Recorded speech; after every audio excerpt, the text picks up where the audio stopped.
தினம்தோறும் விளக்கேற்ற நல்ல எண்ணெய் இதயம் நல்லெண்ணெய்.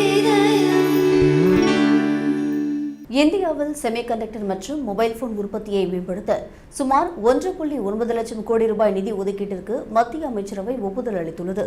2026-27 நிதியாண்டு முதல் அடுத்த 5 ஆண்டுகளுக்கு இந்த திட்டங்கள் செயல்படுத்தப்பட உள்ளன.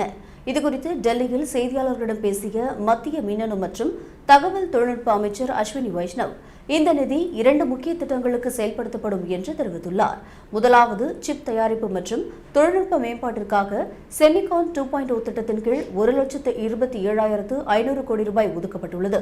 இதன் மூலம் புதிய சிப் உற்பத்தி ஆலைகள், மேம்பட்ட பேக்கேஜிங் பிரிவுகள் மற்றும் வடிவமைப்பு ஆராய்ச்சிகள் ஊக்கப்படுத்தப்படும்.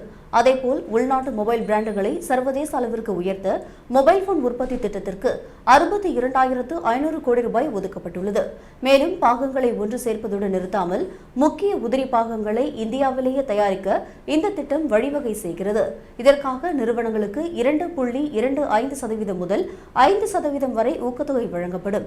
இந்தியாவிலேயே பாகங்களை வாங்கும் உள்நாட்டு பிராண்டுகளுக்கு கூடுதலாக 3% வரை சிறப்பு ஊக்கத்தொகை வழங்கப்பட உள்ளது. இந்த திட்டங்களின் மூலம் இந்தியாவில் அடுத்த சில ஆண்டுகளில் சுமார் 4 லட்சம் கோடி ரூபாய் அளவிற்கு புதிய முதலீடுகள் ஈர்க்கப்படும் என எதிர்பார்க்கப்படுகிறது.